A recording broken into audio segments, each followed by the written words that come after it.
श्री गणेशाय नमः।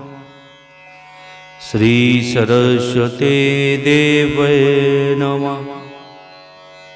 श्री परम गुरु चरण कमलेभ्यो नमः। श्रीमात् प्रत चरण कमलेभ्यो नमः। सच्चिदानंद रूपाय विश्वोत्पत्त्यादि हेतुवे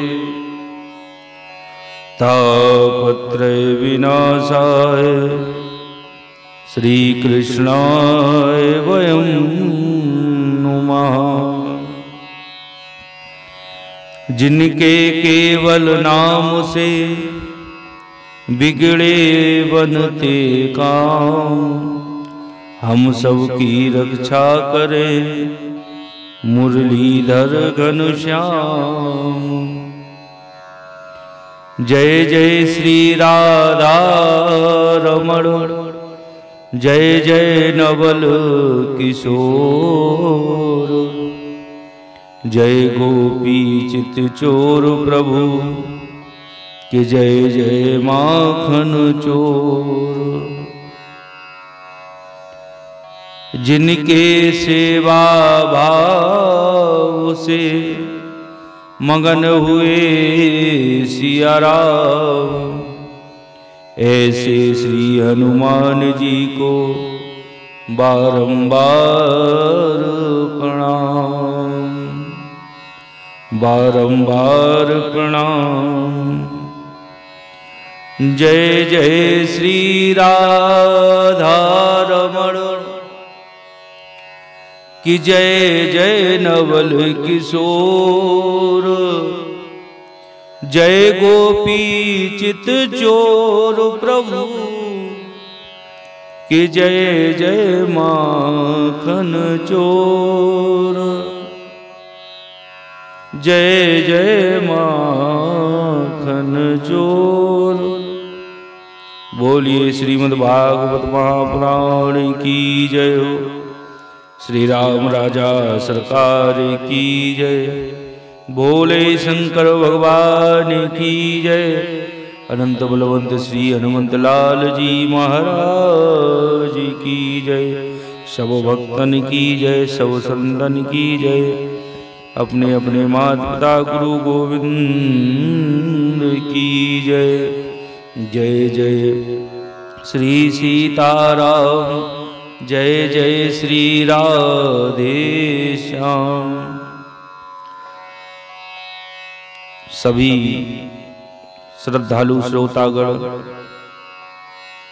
सभी माताओं बहनों के हृदय में अपने प्रभु के दर्शन करते हुए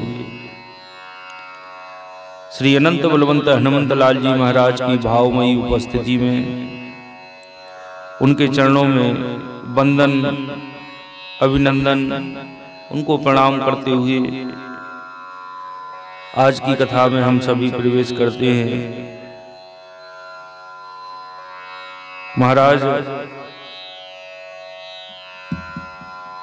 सुखदेव जी कहते हैं, कल हमने सुना था, मैत्री जी के मुख से भगवत भक्तों की सुंदर कथाएं सुनकर विदुर जी प्रेम मग्न हो गए। उनके नेत्रों से प्रेम आंसुओं की धारा प्रवाह होने लगी। मित्रों, ये ध्यान रखो, भगवान की अगर हम सेवा करते हैं और हमारा तन पुलकित नहीं होता है तो हमने अभी कुछ भी नहीं किया है, हमारे अंदर भक्ति जगी नहीं है। बाबा तुलसीदास जी ने लिखा है, भगवान कह रहे हैं कि मम गुण गावत पुलक शरीरा, गद गद गिरा नयन बहे नीरा। मेरा गुणगान करते समय मम गुण गावत पुलक शरीरा, शरीर पुलकायमान हो जाना चाहिए। गद गद गिरा नयन बहे नीरा। ऐसे विदुर जी भगवान की कथाओं को श्रवण करके आंखों से आंसू की धारा प्रवाह होने लगी। सुखदेव जी कहते हैं, राजा पारिषद को प्रियव्रत के जीवन की ओर संकेत किया है। अतः इस पंचम स्कंद में प्रारंभ में पारिषद को प्रियव्रत का विस्तृत जीवन वृत्त जानने की इच्छा हुई और उन्होंने बड़ी उत्सुकता से पूछा कि मुनि महाराज, प्रियव्रत तो बड़े भगवत भक्त हैं और आत्मा राम थे, फिर उनकी गृहस्थ आश्रम में कैसे रुचि हुई जिसमें फंसने के कारण मनुष्य को अपने स्वरूप की विस्मृति हो जाती है और वह कर्म बंधन में बंध जाता है। पारिषद के माध्यम से सुखदेव जी बताना चाहते हैं, एक महत्वपूर्ण प्रश्न उठाया है। भागवत के अभी तक के वृत्तांत से यह परिलक्षित हो रहा था कि मनुष्य के लिए गृहस्थ आश्रम त्याज्य है, क्योंकि यह भगवत भक्ति एवं मोक्ष में बाधक है।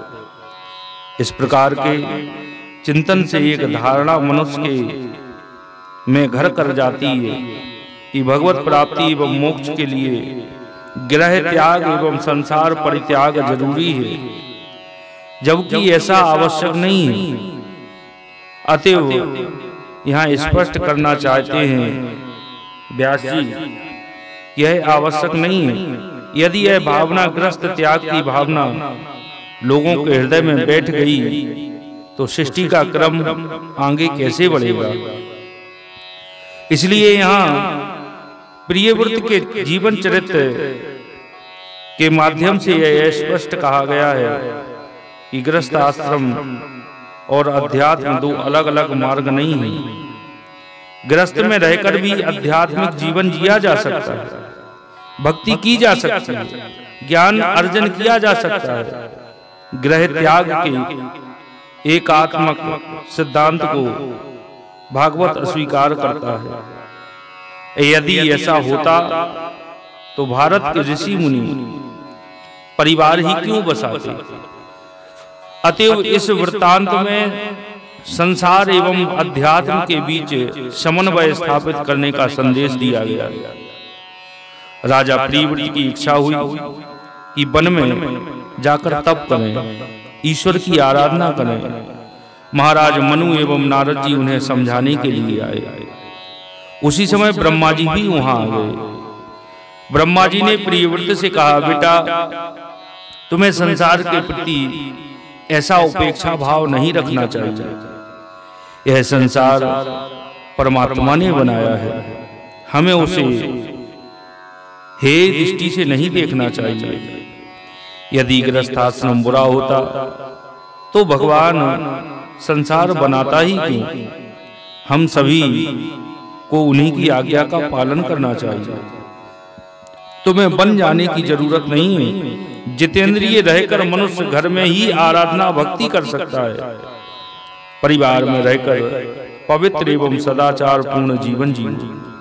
भोगों को भोगना बुरा नहीं है, उनमें अनुरक्त होना बुरा है। पति पत्नी घर बार परिवार की सेवा करो, पर उनमें आसक्ति मत रखो। सांसारिक कार्यों को करते हुए भगवत भक्ति करते रहो। भगवान प्रसन्न होकर तुम्हें अपने धाम बुलाएंगे। प्रहलाद ने घर में रहकर ही प्रतिकूल परिस्थितियों में भक्ति की। राजा भरत वन में रहकर भी हिरण की आसक्ति में फंस गए। तन से घर में रहो, मन से वन में रहो। यदि मन में घर बस रहा हो तो वन में भी घर साथ रहेगा। ऐसे में भक्ति फलीभूत नहीं हो पाएगी। अतः हे प्रियव्रत, तुम विवाह करो, गृहस्थ आश्रम में रहकर भी भगवत भक्ति को करो, तुम्हारा कल्याण होगा। मनुष्य को ना तो रागी बनना चाहिए और ना ही विरागी, उसे तो बीत रागी बनना चाहिए। शब्द विन्यास के द्वारा भी किसी संत ने मनुष्य को जीवन जीने के सुंदर सूत्र दिए हैं। काम को ना छोड़ो, कामना को छोड़ो। काम को ना छोड़ो, कामना को छोड़ो। वासना छोड़ो, वासना छोड़ो। तात्पर्य यह है कि मनुष्य यदि कामनाओं एवं वासनाओं से मुक्त होकर संसार में रहे तो भी वह मुक्ति पा सकता है। ब्रह्मा जी ने प्रियव्रत से कहा, जो बुद्धिमान पुरुष इंद्रियों को जीतकर अपनी आत्मा में ही रमण करता है, उसका गृहस्थ आश्रम भी क्या बिगाड़ सकता है। ब्रह्मा जी के उपदेश सुनकर प्रियव्रत ने उनके आदेश को जो आज्ञा कहकर सिरोधार्य किया। मुनि जी ने ब्रह्मा जी की स्तुति की, मनु जी ने ब्रह्मा जी की स्तुति की। ब्रह्मा जी निज लोक को चले गए। मनु जी अपने पुत्र प्रियव्रत को संपूर्ण भूमंडल का भार सौंपकर वन को तप हेतु चले गए। प्रियव्रत भगवान की इच्छा मानकर पृथ्वी का शासन करने लगे। उन्होंने प्रजापति विश्वकर्मा की पुत्री बृहस्पति से विवाह किया। उससे उनके 10 पुत्र हुए। प्रियव्रत के बाद उनके पुत्र आंगनीड ने शासन संभाला। कथा आती है, एक बार आंगनीड शतपुत्र प्राप्ति के लिए पूजा की सामग्री लेकर सुर सुंदरियों की क्रीड़ा स्थल मंदराचल की एक घाटी में गए और तप से वो ब्रह्मा जी की आराधना करने लगे। और ब्रह्मा जी की तपस्या करते हुए ब्रह्मा जी ने उनकी अभिलाषा जान ली। अतः अपनी सभा की गायिका पूर्वचित्ती नाम की अप्सरा को उनके पास भेज दिया। वह अप्सरा आंगनीड के आश्रम के निकट स्थित रमणीय उपवन में विचरने लगी। महाराज आंगनीड पूर्वचित्ती के प्रेम पास में बंध गए। उन्होंने उससे विवाह किया। आंगनीड ने पूर्वचित्ती के गर्भ से नाभि, किमपुरुष, हरिवर्ष, इलावर्त, रम्यक, हिरण्यमय, कुरु, भद्रसाव तथा केतुमाल नाम वाले 9 पुत्र उत्पन्न किए, जिनमें सबसे बड़े थे नाभि। महाराज आंगनीड दिन दिन भोगों को भोगते रहने पर भी उनसे अतृप्त ही रहे। वे अप्सरा में ही लीन रहे। अतः उन्होंने उसी लोक को प्राप्त किया जहाँ प्रत्येकण अपने सुतकृतों के अनुसार तरह तरह के भोगों का उपभोग करते रहते हैं। कथा में वर्णित पूर्वचित्ती चित्त में रहने वाली पूर्व जन्म की वासना है। पूर्वचित्ती का अर्थ है पूर्व के संस्कार। अनेक जन्मों में भोगे गए भोगों की वासनाएं चित्त की भित्ति पर अंकित हो जाती हैं और वे अगले जन्म में फिर प्रकट हो इंद्रियों को भोगों की ओर प्रवृत्त करती रहती हैं। अतः मनुष्य को अपने मन को समझाना होगा कि ये मन, तू कितने कितने जन्मों में कभी सूकर कुकर रूप में, कभी कीट पतंग रूप में विषयों का सेवन करता रहा, कंचन कामनी के आकर्षण में पागलों से दौड़ता रहा, काम कुंड में आकंठ डूबा रहा, फिर भी तेरी तृप्ति नहीं हो पाई। अब क्या इस जन्म में तू तृप्त हो पाएगा? अरे तू तो अनंत जन्म और भोग ले तब भी अतृप्त ही रहेगा। ऐसा अद्भुत जाल है इन वासनाओं का। अतः इंद्रियों को समझाकर विषयासक्ति को छोड़ो, वासनाओं एवं आसक्ति के इस ज्वार को परमात्मा के द्वार की ओर मोड़ दो तो तेरा कल्याण हो जाएगा। जब तक विषयों की इच्छा, वासनाओं के आकर्षण एवं संसार के भोग विलास से जीव मुक्ति नहीं पाता, तब तक जीव में चेतना नहीं लौटती है, उसे आत्मस्मृति प्राप्त नहीं होती। बाबा रामचरितमानस में कहते हैं, जानहि तबहि जीव जब जागा, जब सब विषय विलास विरागा। ये जीव जब ही जागता है जब विषय भोग वासना से उसको वैराग्य हो जाता है।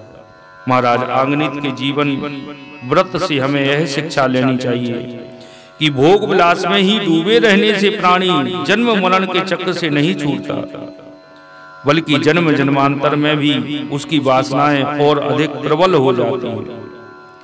अतएव हमें चाहिए कि धीरे धीरे विषयों के आकर्षण से मुक्त होते चलें और जीवन की संध्याकालीन वेला में विषयों से विरक्त हो प्रभु भक्ति में अनुरक्त हो जाएं तथा भगवान के धाम की ओर यात्रा प्रारंभ कर दें, ताकि फिर से जन्म मरण के चक्कर में ना पड़ना पड़े। अग्निदेव के घर नाभि हुए। नाभि के कोई संतान नहीं थी, इसलिए उन्होंने अपनी भार्या मेरी देवी के साथ पुत्री की कामना से भगवान यज्ञ पुरुष का यजन किया। प्रसन्न होकर भगवान प्रकट हुए। ऋषियों ने उनकी अनेक प्रकार की स्तुति की और कहा कि राजा नाभि संतान को ही परम पुरुषार्थ मान आपके ही समान पुत्र पाने के लिए आपकी आराधना कर रहे हैं। भगवान ने कहा, ऋषियों, आपने मुझसे यह बड़ा दुर्लभ वर मांगा है कि राजर्षि नाभि के मेरे ही समान पुत्र हो। मुनियों, मेरे समान तो मैं ही हूं, क्योंकि मैं अद्वितीय हूं। अतः मैं स्वयं ही अपनी अंश कला से नाभि के यहाँ अवतार लूंगा, क्योंकि अपने समान मुझे कोई दिखाई नहीं देता। मनुष्य रूपा की तपस्या से प्रसन्न हो जब भगवान प्रकट हुए तो ऐसा ही वरदान उन्होंने भगवान से मांगा था। तब भगवान ने उनसे भी यही बात कही थी, आप सरस खोजो कहें जाई, नृप तब तनय होब में आई। कुछ समय पश्चात श्री भगवान महारानी मेरी देवी के गर्भ से प्रकट हुए। उनके अंगज जन्म से ही भगवान विष्णु के वज्ज अंकुश आदि चिन्हों से युक्त थे। महाराज नाभि ने उनका नाम ऋषभ रखा। जब नाभि ने देखा कि मंत्रिमंडल, नागरिक और राष्ट्र की जनता ऋषभ देव से बहुत प्यार करने लगी है, तो उन्होंने ऋषभ देव को राज अभिषेक कर दिया और आप अपनी मेरु देवी के साथ, पत्नी के साथ बद्रिकाश्रम चले गए। तपस्यारत ही दोनों ने प्रभु में लीन हो गए। लोगों को गृहस्थ आश्रम की शिक्षा देने के उद्देश्य से ऋषभ देव जी ने देवराज इंद्र की दी हुई कन्या जयंती से विवाह किया और उसके गर्भ से अपने ही समान गुण वाले 100 पुत्र उत्पन्न किए। उनमें महायोगी भरत सबसे बड़े, सबसे अधिक गुणवान थे। उन्हीं के नाम से लोग इस अजनाब खंड को भारतवर्ष कहने लगे। ऐसे 3 भरत हुए जिनके नाम से हमारे देश का नाम भारत हुआ। एक श्री रामचंद्र जी भगवान जी के जो भाई हैं वो भरत, एक शकुंतला पुत्र भरत और एक ऋषभ देव जी के जो पुत्र हैं भरत। पहले हमारे देश का नाम अजनाब खंड था। जब से ही ये भारतवर्ष कहलाने लगा। ऋषभ देव जी ने अपने सभी पुत्रों को बुलाकर उपदेश दिया है, जीवन व्यवहार के सुंदर सूत्र बतलाओ कि जीवन हमें क्यों मिला है। हर पिता को अपनी संतान को जीवन की व्यवहारिक शिक्षा अवश्य देनी चाहिए। आज के माता पिता तो प्रायः पढ़ा लिखा कर नौकरी दिला देना, विवाह कर देना, मकान जायदाद दे देना यही पर्याप्त समझते हैं। जीवन की शिक्षा देना तो वे जरूरी ही नहीं समझते। ऋषभ देव जी ने अपने पुत्रों को जो शिक्षा दी है वो वह केवल पढ़ने सुनने लायक ही नहीं है, अपितु आचरण में लाने जैसी है। ऋषभ देव जी ने कहा, पुत्रों, संसार सागर से पार जाने के लिए जीवन में कुछ गुण दिव्य अपनाने चाहिए। वह दिव्य गुण जब हमारे जीवन में होंगे, जब हम इस संसार सागर से पार जा सकते हैं। सर्वप्रथम गुण है धैर्य। व्यक्ति में धैर्य होना बहुत ही जरूरी है। धैर्य के बिना जीवन नौका को कुशलता से पार नहीं ले जाया सकेगा। थोड़े से ही संसारिक झंझावतों से नौका डगमगाने लगी। उस समय यदि व्यक्ति धीरज से काम नहीं लेगा तो जीवन नौका के डूबने का भय रहता है। दूसरा महत्वपूर्ण गुण है उद्यम। परिवार में हर व्यक्ति को कर्म में लगे रहना चाहिए, कुछ ना कुछ उसको कार्य करते रहना चाहिए, कार्यशील होना चाहिए। कोई भी व्यक्ति निठल्ला नहीं बैठे। उद्यमशीलता ही मनुष्य के जीवन को विकास पथ पर ले जाती है। तीसरा गुण है मनुष्य के जीवन में भक्ति होनी चाहिए। भक्ति को शक्ति प्रदान करती है। भक्ति व्यक्ति को शक्ति प्रदान करती है, परमात्मा के निकट ले जाती है, करीब ले जाती है। चौथी आवश्यकता है जीवन में सत्संग होना चाहिए। सत्संग से मनुष्यों में विवेक जागृत होता है। बिनु सत्संग विवेक ना हो और निज स्वरूप की स्मृति लौटती है। पांचवी बात है तृष्णा के त्याग की। मनुष्य को तृष्णा का परित्याग करना चाहिए। छठी बात है द्वंद्वों से निपटने का साहस होना चाहिए। मनुष्य के जीवन में अनेक ऐसे अवसर आते हैं जब वह द्वंद्वों में मकड़ जाल में ऐसा फंस जाता है कि कर्तव्य विमूढ़ होकर परिस्थितियों के सामने घुटने टेक देता है। मैं क्या करूं, मैं क्या नहीं करूं। ऐसा नहीं होना चाहिए। मनुष्य को पूरी हिम्मत से द्वंद्वों से, परेशानियों से, दुखों से जूझना चाहिए और एक सुनिश्चित निर्णय लेकर जीवन पथ पर आगे बढ़ना चाहिए। अंतिम और सातवीं बात निष्काम मन से कर्म करना। संपूर्ण कर्मों को प्रभु को, भगवान को समर्पित करते हुए काम करना। ये 7 सूत्र जीवन के व्यवहार की सप्त नदी है। इनको आचरण में उतारने से जीवन सात्विक, आध्यात्मिक एवं दिव्य बनता है। परिवार के हर सदस्यों में ये गुण आने चाहिए। इससे परिवार, समाज एवं राष्ट्र में सुख शांति आएगी। आगे ऋषभदेव एक और व्यवहारिक सूत्र देते हुए कहते हैं, जो अपने प्रिय संबंधी को भगवत भक्ति का उपदेश देकर मृत्यु की फांसी से नहीं छुड़ाता, वह गुरु नहीं है, वह स्वजन नहीं है, वह पिता नहीं है, वह माता नहीं है, इष्ट देव नहीं है और पति नहीं है। जन्म मरण के चक्कर में पड़ा मनुष्य इस संसार में आकर नाना प्रकार के कष्ट झेलता है।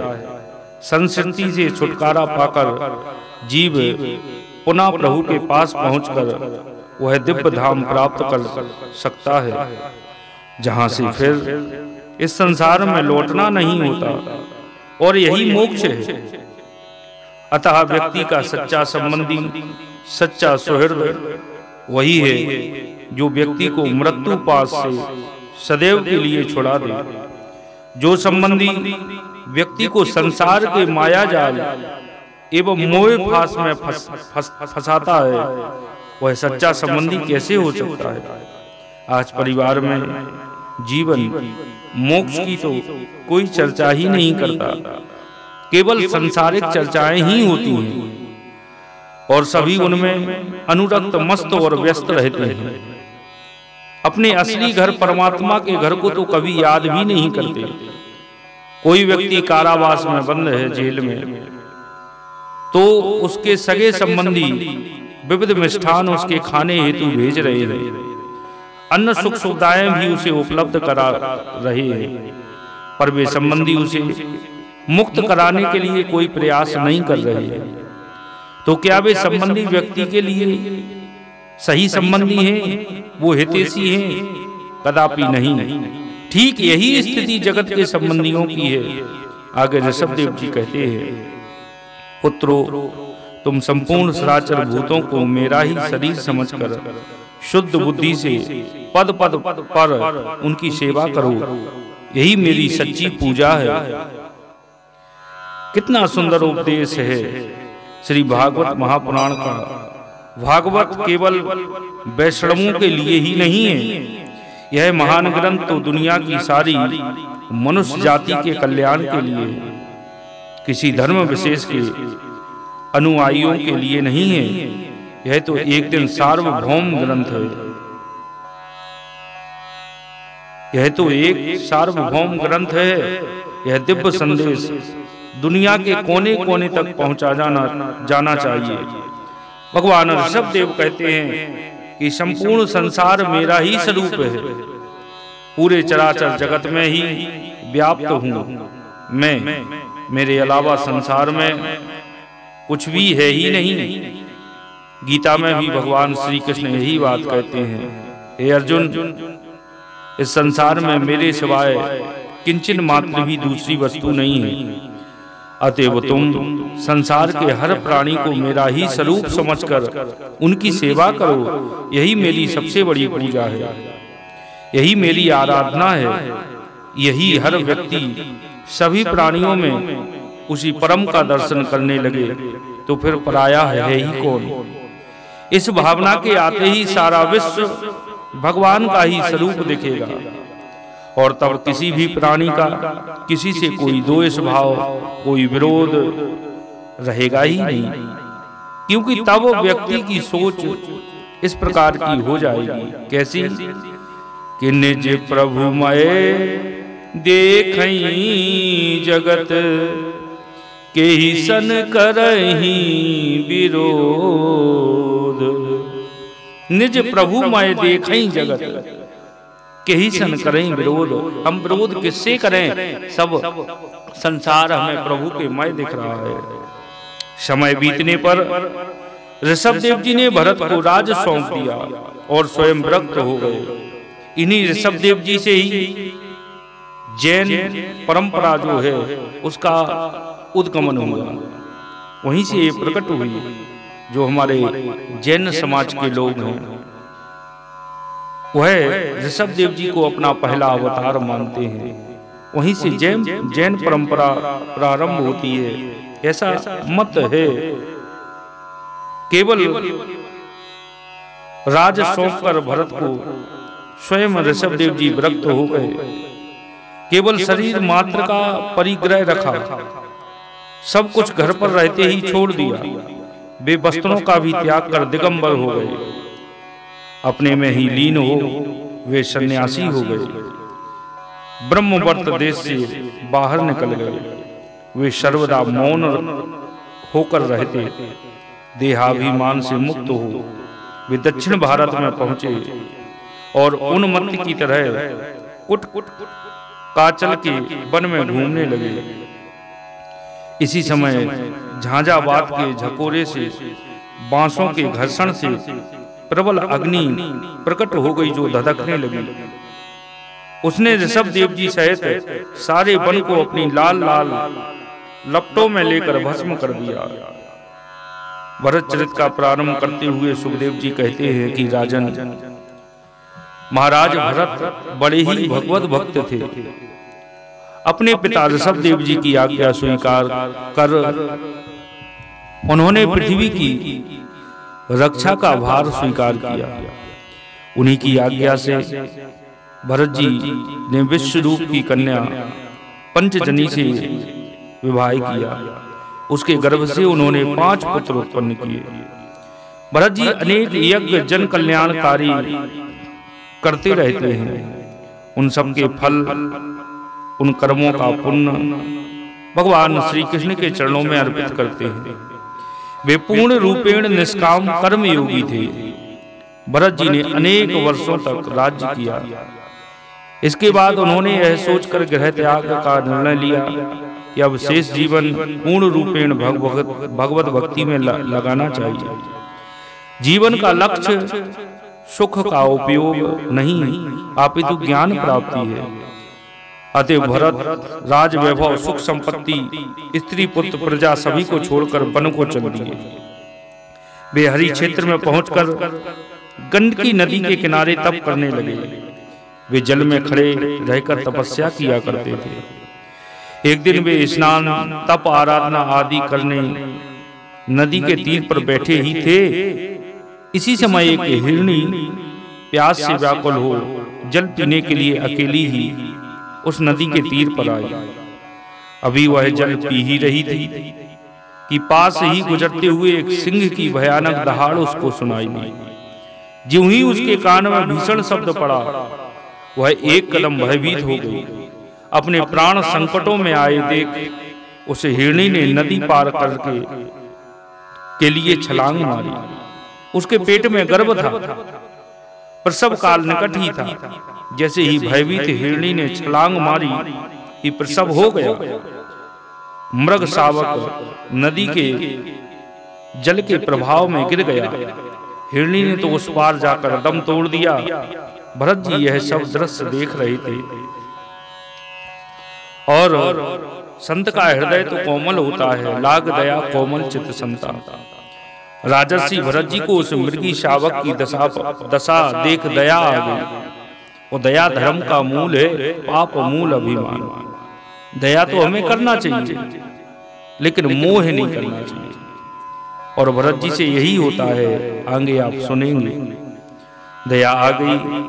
आत्मे तीये के समान उस मातृहीन बच्चे को आश्रम में ले आए। वे नित्य उसके खाने पीने का प्रबंध करते हैं। वह आश्रम से कहीं दूर चला जाता है तो बहुत चिंता करते हैं, उसे ढूंढने निकल पड़ते हैं। जब तक वह मिल नहीं जाता, उसे आश्रम में नहीं ले आते, तब तक उन्हें चैन नहीं पड़ता। वे पूरी तरह उस मृग शावक की आसक्ति में डूब गए। उन्हें मोह हो गया, और मोह पाप का मूल है। इसमें उनके यम नियम, भगवत पूजा आदि आवश्यक जो कर्म थे, एक एक करके छूटने लगे और अंत में वो सब छूट गए। आए थे हरि भजन को, ओटन लगे कपास। भरत जी सोचते रहते हैं, हाय बेचारा यह शावक कैसे काल चक्र का आखेट बना है। इसकी मां चल बसी। हिरणों के समुदाय में रहने से यह वंचित हो गया। अब यह मेरे ही भरोसे है, मैं ही इसका पालक पोषक रक्षक हूं। इस तरह हिरण के बच्चे में इतनी आसक्ति बढ़ गई कि उठते बैठते टहलते भोजन करते उनका चित्त उसी के स्नेह पास में बंधा रहा। राजपाट, स्त्री पुत्र, घर परिवार, प्रजा को छोड़कर वे तप करने आए थे और फंस गए एक मृग के बच्चे की आसक्ति में। जब वे पूरी तरह मृग के चिंतन में डूबे रहते, तभी कराल काल, जिससे कोई जीव नहीं बच सकता, वह उनके सिर पर चढ़ गया और मृग की आसक्ति में लीन रहते हुए ही उनका शरीर एक दिन छूट गया। मृत्यु को किसी पर दया नहीं आती। मृत्यु यह भी नहीं सोचती कि व्यक्ति ने अपना काम पूरा किया है कि नहीं किया। अतएव जीवन में हमेशा सावधान रहो। मृत्यु को याद करते चलो, क्यों वह तो 24 घंटे तुम्हारा पीछा कर रही है। जीवन की बागडोर उसी के हाथ में। किस क्षण इस जीवन ज्योति को बुझा दे, कोई भरोसा नहीं है। कैसी विडंबना है कि मनुष्य जीवन के लिए तो तैयारी करता है, पर मृत्यु के लिए कोई तैयारी नहीं करता। जीवन में जीते जी मृत्यु के लिए भी तैयारी करो। ऐसा ना हो कि मृत्यु की तैयारी नहीं हुई हो और वह तुम्हें उठा ले जाए। भरत का शरीर मृग को स्मरण करते करते छूट गया। अतः अगले जन्म में वे मृग के रूप में जन्मे। मनुष्य जिसका स्मरण करते हुए शरीर त्यागता है, उसी योनि में उसे अगला जन्म मिलता है। भगवान गीता में कहते हैं, हे कुंती पुत्र, अंत काल में मनुष्य जिस भाव को स्मरण करता हुआ शरीर को छोड़ता है, वह उसको ही प्राप्त होता है। यम यम वापी स्मरण भावम तय जनते कलेवरम। अतएव मनुष्य को 24 घंटे परमात्मा का ही स्मरण करते रहना चाहिए।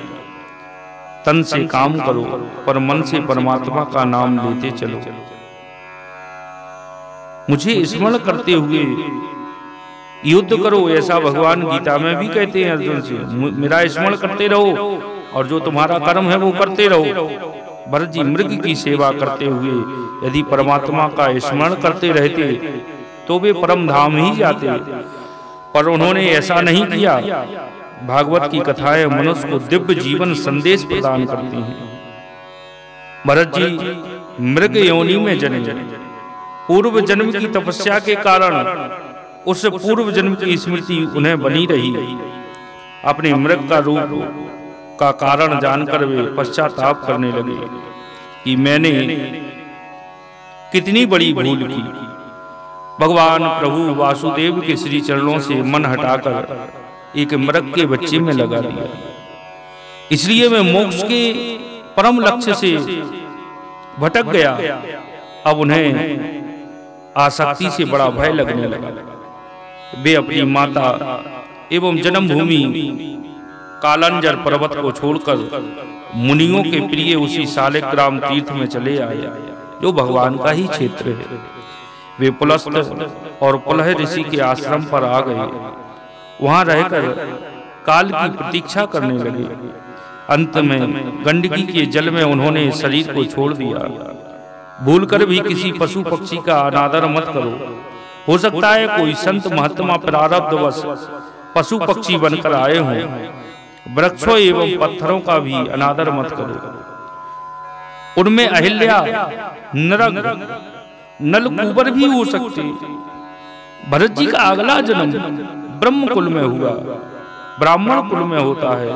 इस जन्म में भी भगवान की कृपा से अपने पूर्व जन्म परंपरा का स्मरण रहने के कारण वे इस आशंका से कि कहीं फिर कोई विघ्न उपस्थित ना हो जाए, अपने स्वजनों के संग से बहुत डरते थे।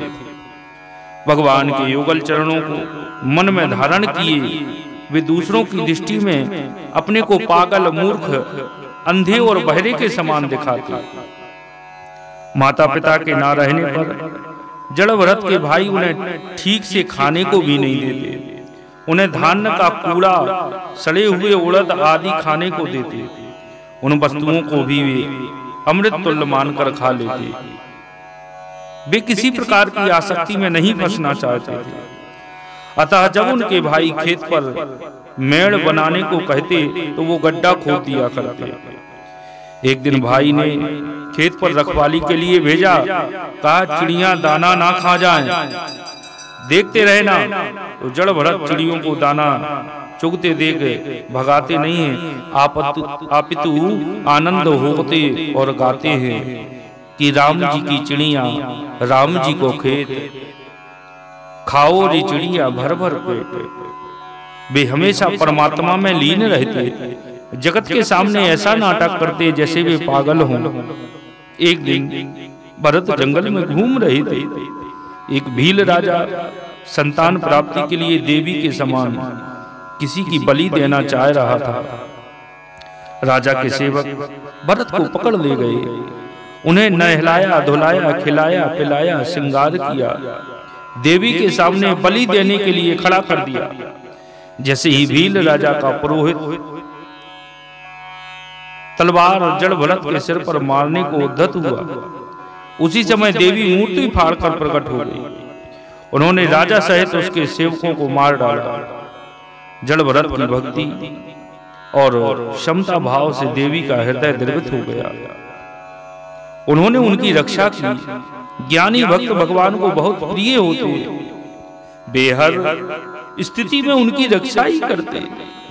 किसी समय सिंधु सौवीर देश का स्वामी राजा राहुगढ़, वो राहुगढ़ पालकी में बैठकर कपिल मुनि से आत्मज्ञान प्राप्त करने जा रहा था। पालकी उठाकर चलाने वाले सेवकों में से एक कहीं भाग गया, बीमार हो गया। तो राजा ने कहा कि जो भी मिले उसे पकड़कर ले आओ। जड़ भरत एक पेड़ के नीचे बैठे हुए थे। खूब हिष्ट पुष्ट, हट्टे कट्टे तो थे ही।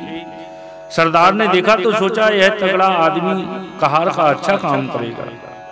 वह उन्हें पकड़कर ले आया, पालकी उठाने में लगा दिया। जड़ भरत ने पालकी कभी उठाई तो थी नहीं। रास्ते में पैर के नीचे कोई जीव जंतु ना आ जाए, इसलिए वे जीव को देखकर कूद जाते। ऐसा करने से पालकी के ऊपरी हिस्से से राजा का सिर टकरा जाता। राजा ने कहारों से कहा कि ठीक से नहीं चलते हो, मुझे तकलीफ हो रही है।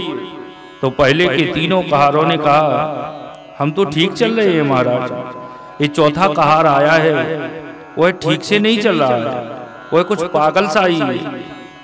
राजा ने जड़ भरत पर व्यंग करते हुए कहा, अरे तुम तो बहुत दुबले पतले हो और बुढ़ापे ने तुम्हें दबा रखा है। आदि आदि ऐसा राजा कहता है रघुगण। ऐसे ताना मारने पर भी जड़ भरत पहले की भांति पालकी उठाए चलते रहे। उन्होंने इसका कुछ भी बुरा ना माना। जड़ भरत ने राजा के कहने पर ध्यान भी नहीं दिया। जड़ भरत अपने हिसाब से ही चल रहे थे। पालकी अभी भी आड़ी तिरछी हो रही थी। यह देख राजा का गुस्सा तेज हो गया। वे जड़ भरत का अपमान करने लगे।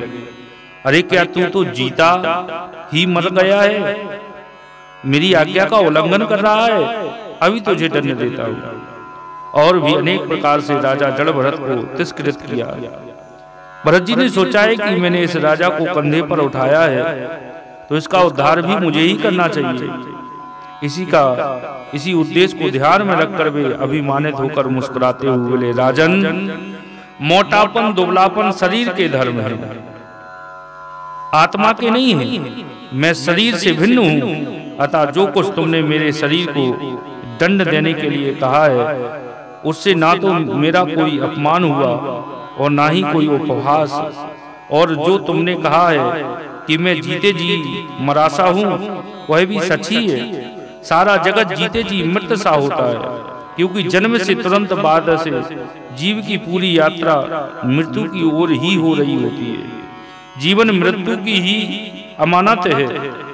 राजन आत्मा निर्लिप्त है, सभी जीवों को आत्मा में वही परमात्मा विराजमान है।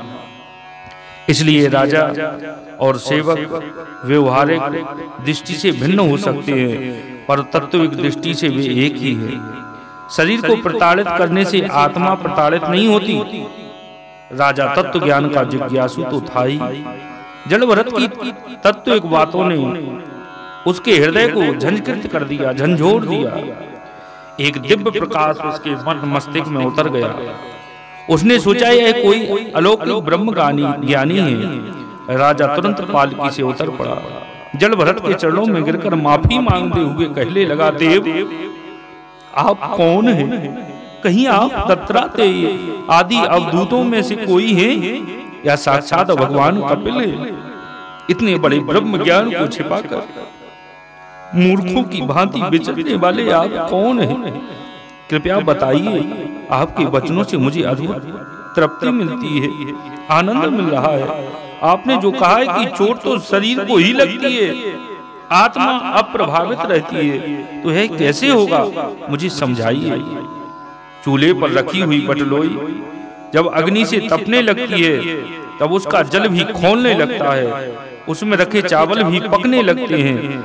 इसी प्रकार शरीर पर लगने वाली चोट आत्मा को भी भासती होगी, आत्मा को भी लगती होगी। राजा के निवेदन पर जड़ भरत ने उसे आत्मज्ञान का उपदेश दिया। राजन, यह संसार तो केवल मन की कल्पना है, बंधन और मोक्ष का कारण यह मन ही है। रघुगण, तू तो केवल कच्छप देश का राजा है, मैं तो भारत खंड का राजा था, भरत खंड का राजा था। मृग शावक के मन रम गया, इसलिए यह दुर्दशा हुई। विषयासक्त मन जीव को संसार में फंसाकर जन्म मृत्यु के चक्र में डालता है, और वही मन विषय रहित होने पर जीव को शांतिमय मोक्ष प्रदान करता है। जनक, यदि तुम मुक्ति चाहते हो, महर्षि अष्टावक्र जनक जी से कहते हैं, जनक यदि तुम मुक्ति चाहते हो तो विषयों को विषय की तरह त्याग दो। अतः राजन, यह मन ही तुम्हारा बड़ा बलवान शत्रु है। विषय को विष की तरह ही त्याग दो। मन तुम्हारा बलवान शत्रु है। इसी मन ने तुम्हारे आत्म स्वरूप को ढक रखा है। इसलिए तुम गुरु एवं श्री हरि की उपासना के अस्त्र से इसे मार डालो। श्री हरि की उपासना के अस्त्र से इसे मार डालो। जन्म जन्म के कलुषों की मोटी परत इस मन पर जम गई है। परमात्मा की भक्ति आराधना से इसे मांजो, शुद्ध करो, तभी तुम्हें तुम्हारे आत्म स्वरूप का साक्षात्कार होगा। आगे जड़ भरत ने संसार अरण्य का सुंदर रूपक प्रस्तुत करते हुए जीव के भटकने का सुंदर चित्रण किया है और मनुष्य को सावधान किया है कि इसमें अटकना भटकना नहीं है। इस प्रकार जड़ भरत ने रघुगण को शिक्षा दी है। तत्पश्चात वे पुनः अपनी साधना में लीन हो गए। प्रभु का ध्यान करते करते उन्होंने शरीर त्याग किया। भागवत में बहुत सुंदर रूपक है और इनके द्वारा मनुष्य को उससे आत्म स्वरूप की पहचान कराई गई है। रूपक द्वारा गुण वेदांत तत्वों को समझाने की कला भागवत की निराली कला है। भागवत में कई स्थान पर मानव शरीर की निंदा की गई है, पर इस पंचम स्कंद में मानव शरीर की श्रेष्ठता को रेखांकित करते हुए उसकी स्तुति की गई है। भागवतकार कहते हैं, इत देव ही देवा गायन्ति अहो अमीशाम किम कारी शोभनम प्रसन्न एसाम शिवदूत स्वयं हरि। देवता भी भारतवर्ष में उत्पन्न हुए मनुष्यों की इस प्रकार महिमा गाते हैं। आहा, जिन जीवों के ने भारतवर्ष में भगवान की सेवा के योग्य मनुष्य जन्म प्राप्त किया है, उन्होंने ऐसा क्या पुण्य किया अथवा इन पर स्वयं श्री हरि प्रसन्न हो गए। इस परम सौभाग्य के लिए तो स्वयं हम भी तरसते रहते हैं।